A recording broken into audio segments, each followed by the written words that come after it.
Hi friends, அனைவருக்கும் வணக்கம். Welcome to my channel. எல்லாரும் எப்படி இருக்கீங்க friends? நல்லா இருக்கீங்களா?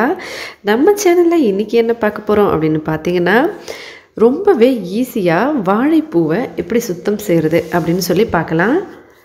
பொதுவாவே வாழைப்பூவை நம்ம அந்த உள்ள இருக்க நரம்ப நீக்காம கூட சமைக்கலாம் அப்படினு சொல்லி ஏற்கனவே ஒரு வீடியோ நம்ம சேனல்ல நம்ம அப்லோட் பண்ணிருக்கோம். அதில் நிறைய ஃப்ரெண்ட்ஸ் என்ன சொல்லியிருக்காங்க அப்படின்னு பார்த்தீங்கன்னா நிறைய ஃப்ரெண்ட்ஸ் நல்லா இருக்குன்னு சொன்னாங்க. ஒரு சில ஃப்ரெண்ட்ஸ் வந்து இது உள்ளே இருக்கிறத எடுக்காமல் சாப்பிட்டா வயிறு பிரச்சனை வரும் அப்படின்னு சொல்லியிருந்தாங்க. ஆனால் நாங்கள் அதை வீட்டில் சமைச்சோம், எந்த பிரச்சனையும் வரல, நல்லா இருந்தது. அதனால தான் அப்லோட் பண்ணியிருந்தோம். அப்படியும் நீங்கள் அதை உள்ளே இருக்கிறத எடுத்துகிட்டு சமைக்கணும்னு நினச்சிங்கன்னா அதுக்கான ரொம்பவே ஈஸியான வழி தான் நம்ம இந்த வீடியோவில் பார்க்க போகிறோம். ரொம்பவே ஈஸியாக இதை நம்ம சுத்தம் பண்ணிடலாம். வாழைப்பூவை நம்ம எப்படி அந்த உள்ளே இருக்க பகுதிகளை பிரித்து எடுப்போமோ அதே மாதிரி பிரித்து எடுத்துக்கணும். அதுக்கப்புறம் இதில் இருக்க இந்த பகுதியை இப்படி கொஞ்சமாக வேணாலும் எவ்வளோ வேணாலும் நம்ம இதிலேருந்து பிரித்து எடுத்துக்கலாம். நம்ம இன்றைக்கி 2 மெத்தடில் பார்க்கலாம். ஒன்று இந்த மாதிரி அருவாமனையில் செய்கிறது, இன்னொன்று வந்து நம்ம கட்டிங் போர்டு அந்த கத்தியை வச்சு செய்கிறது, அந்த மெத்தட்லேயும் பார்க்கலாம். இதை இப்படி வச்சு இந்த முனை பகுதி இருக்குது இல்லைங்களா, அந்த இடத்துல இப்படி வச்சுட்டு அதுக்கப்புறம் நம்ம ஒரு கையில் இப்படி அழுத்திட்டு ஒரு கையில் இப்படி இழுத்தோம்னா அந்த உள்ளே இருக்க அந்த நரம்பு வந்து இந்த மாதிரி தனியாக வந்துடும். இன்னொன்றும் அதே மாதிரி செஞ்சு காட்டுறேன் பாருங்கள். இது மாதிரி எடுத்துட்டு இப்படி நம்ம அந்த அருவாமனை மேலே கத்தியில் இப்படி வச்சுக்கிட்டு இப்படி பிடிச்சி ஒரு கையில் அழுத்திட்டோம், ஒரு கையில் நம்ம இழுக்கணும். அப்போ வந்து அந்த மேலே இருக்க அந்த நரம்பு வந்து இந்த பக்கம் அப்படியே பிடிச்சிக்கும். அப்புறம் நம்ம இழுத்து இந்த மாதிரி எடுத்துடலாம். இப்போ நம்ம அப்படியே சின்ன சின்னதாக கட் பண்ணி சமையல் ஆரம்பிக்கலாம். இன்னொரு மெத்தட் பார்க்கலாம். அதுக்கு முன்னாடி நம்மளோட இந்த சேனல் உங்களுக்கு பிடிச்சிருந்தா மறக்காமல் ப்ளீஸ் ஃப்ரெண்ட்ஸ் சப்ஸ்கிரைப் பண்ணிக்கோங்க.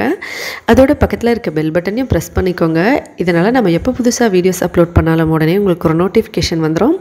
நம்மளோட எல்லா வீடியோஸையும் நீங்கள் மிஸ் பண்ணாமல் உடனே பார்க்கலாம். இன்னொரு விஷயமும் இந்த வீடியோவோடு சேர்த்து இன்னொரு விஷயமும் சொல்லணும்னு ஆசைப்படுறோம். அது என்ன அப்படின்னு பார்த்தீங்கன்னா இவங்க தான் ஹன்சிகா அப்புறம் ஜெசிகா. ரொம்பவே சூப்பரான வீடியோஸ்லாம் பண்ணிக்கிட்டு இருக்காங்க. குழந்தை பார்க்கலாம், பெரியவங்களும் பார்க்கலாம். நீங்களும் மறக்காமல் பாருங்கள். இந்த வீடியோவுக்கு கீழே இருக்க டிஸ்கிரிப்ஷனில் லிங்க் கொடுக்குறோம். நம்ம சேனலுக்கு சப்போர்ட் பண்ண மாதிரி இவங்க சேனலுக்கும் சப்போர்ட் பண்ணுங்கள். ரொம்பவே இன்ட்ரெஸ்டான டிஃப்ரெண்ட்டான வீடியோஸ்லாம் அப்லோட் பண்ணுறாங்க. மறக்காமல் சப்ஸ்கிரைப் பண்ணுங்கள். அதோட வீடியோஸ்லாம் பிடிச்சிருந்தா மறக்காமல் லைக் பண்ணுங்கள், ஷேர் பண்ணுங்கள், கமெண்ட்ஸ்லேயும் சொல்லுங்கள். இவங்களோட சேனல் பேர் ஸ்மைலிங் பியூட்டிஸ்.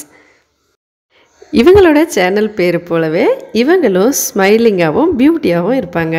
மறக்காமல் இவங்க சேனலுக்கும் சப்போர்ட் பண்ணுங்கள். நன்றி. இப்போ அடுத்த மெத்தட் பார்க்கலாம். இது வந்து நம்ம கட்டிங் போர்டும் இந்த மாதிரி கத்தியை வச்சும் செய்ய போகிறோம். கத்தி வந்து ஷார்ப் இல்லாத பக்கத்தில் ஒருவேளை இது கட் ஆகிடுது அப்படின்னு சொல்லி நீங்கள் ஷார்ப் இல்லாமல் பக்கம் இப்படி வச்சுட்டு இப்படி அழுத்தி ட்ரை பண்ணாதீங்க, கண்டிப்பாக அது வராது. பாருங்கள், இழுத்தா இந்த மாதிரி வராது. நீங்கள் வந்து நல்லாவே இப்படி கொஞ்சமாக அழுத்தின மாதிரி இப்படி வச்சுட்டு அதுக்கப்புறமா இப்படி இழுத்தா இப்படி வந்துடும். இதே மாதிரி நீங்கள் எல்லாத்தையும் செய்யலாம். ஏன்னா நம்ம எப்படியும் இப்போ கட் பண்ணிவிட்டு சாப்பிங் போர்டில் அப்படியே கட் பண்ண போகிறோம். இது மாதிரி இப்படி வச்சு இழுத்துட்டு அதுக்கப்புறமா நம்ம இதில் கட் பண்ணிக்கலாம். ரொம்ப அழுத்தாமல் ரொம்ப வந்து ஸ்லோவாகவும் இல்லாமல் நம்ம வந்து இதை அப்படியே எடுத்து இந்த பூ பகுதியை அப்படி எடுத்துக்கலாம் முதல்ல. அதுக்கப்புறம் இப்படி வச்சு மெதுவாக இந்த மாதிரி இந்த லாஸ்ட் எண்டில் வச்சு இப்படி கொஞ்சமாக ஆட்டின மாதிரி வச்சு இப்படி இழுத்துக்கணும். இப்படி தான் நம்ம வந்து கொஞ்சம் எல்லா பக்கமும் இப்போ நம்ம 4 பூ வைக்கிறோமா அந்த 4 பூ பக்கமும் ப்ரெஷர் வர மாதிரி மேலே படுற மாதிரி. இப்போ நம்ம 4 பூ வச்சு 2 பூ மட்டும் டைட்டாக இருக்க மாதிரி ஒரு பூ லூஸாக இருந்தால் வராது இல்லையா? அதனால் இப்படி வச்சுட்டு அதுக்கப்புறம் இப்படி கட் பண்ணணும். இந்த மாதிரி எல்லா பூலையும் படுற மாதிரி இப்படி வச்சுக்கிட்டு அதுக்கப்புறமா இதை இழுக்கணும். அப்படியே ஒன்று இதில் வந்து நின்றுடுச்சுன்னா நம்ம வந்து அப்படியே அதை இப்போ நம்ம கட் பண்ணுறோன்னும் போது அது தனியாக அப்படியே பிரிஞ்சு வந்துடும். அப்போ வந்து நம்ம அதை எடுத்து போட்டுடலாம். இப்போ எப்படியெல்லாம் செய்யக்கூடாதுன்னு பார்த்துட்டோம். இப்போ எப்படி செய்யலாம் அப்படின்னு பார்த்தீங்கன்னா இந்த மாதிரி கட்டிங் போர்டு மேலே வச்சுட்டு இது மேலே அதாவது அந்த லாஸ்ட் எண்டில் கத்தியை வச்சு லைட்டாக அழுத்தின மாதிரி கெட்டியாக பிடிச்சிக்கிட்டு இந்த பக்கம் இருக்க பூவை இழுக்கணும். அவ்வளோதான் ஃப்ரெண்ட்ஸ். ரொம்ப ரொம்ப ஈஸியான மெத்தட். உங்களுக்கு புரியணுன்றதுக்காக தான் நான் டீட்டெயிலாக சொல்லிட்டுருக்கேன். இப்போ பாருங்கள், நிறைய பூ வச்சுருக்கோம்.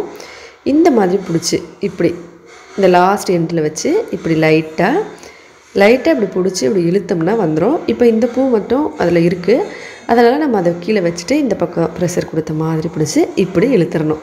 அவ்வளோதான் ஃப்ரெண்ட்ஸ். பாருங்கள் எவ்வளோ சூப்பராக வந்திருக்குன்னு. இதே மெத்தடில் நீங்கள் ட்ரை பண்ணலாம். ரொம்ப நல்லா வேலை செய்யும். மற்றபடி இது வந்து நம்ம நல்லா சமைக்கும்போது கிறிஸ்பினஸாக சேர்த்து சமைச்சாலும் ரொம்ப நல்லாயிருக்கும். ஏற்கனவே நம்ம சேனலில் அப்லோட் பண்ணியிருக்கோம். நீங்கள் பார்க்கலன்னா பாருங்கள். இந்த மாதிரி பிடிச்சிட்டு இப்படி இழுத்தோம்னா ரொம்ப ஈஸியாக அது உள்ளே இருக்க நரம்புகள் எல்லாம் வந்துடும். அதுக்கப்புறம் நம்ம இதை அப்படியே சின்ன சின்னதாக கட் பண்ணிவிட்டு சமைக்க ஆரம்பிச்சிடலாம். இப்போது எல்லா பூ வந்து ஒட்டிக்கிட்டு இருக்க பூ மட்டும் நம்ம அந்த மாதிரி வைக்காமல் தனித்தனியாக இருக்க பூ எல்லாத்தையும் கூட இப்படி வச்சு அந்த இடம் வந்து, அதாவது அந்த காம்பு பகுதி லாஸ்ட்டு இருக்குது இல்லைங்களா, மேலே அந்த இடத்துல மட்டும் இப்படி வச்சுட்டு அழுத்திக்கணும். அதுக்கப்புறம் இதை வந்து இந்த பக்கம் பிடிச்சி இப்படி இழுக்கணும். அவ்வளோதான் ஃப்ரெண்ட்ஸ். பாருங்கள் எவ்வளோ ஈஸியாக இது வந்துடுது. அதுக்கப்புறம் நம்ம கட் பண்ணிக்கலாம் எல்லாத்தையும். எனக்கு இந்த 2 மெத்தடில் பார்த்திங்கன்னா கத்தியில் செய்கிறது ரொம்ப ஈஸியாக இருக்குது. ஏன்னா அருவாமனையில் வந்து ஒரே மாதிரி எல்லா பக்கமும் இருக்காது, கொஞ்சம் வளைஞ்ச மாதிரி இருக்கும்.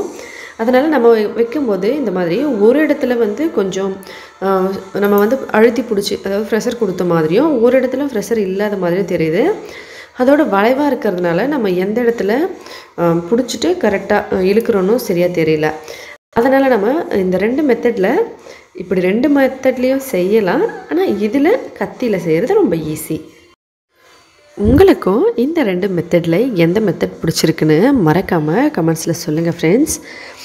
நீங்கள் வந்து இந்த வாழைப்பூவை சுத்தம் செய்யாமல், அதாவது இந்த உள்ளே இருக்க பகுதியை எடுக்காமலும் சமைக்கலாம்.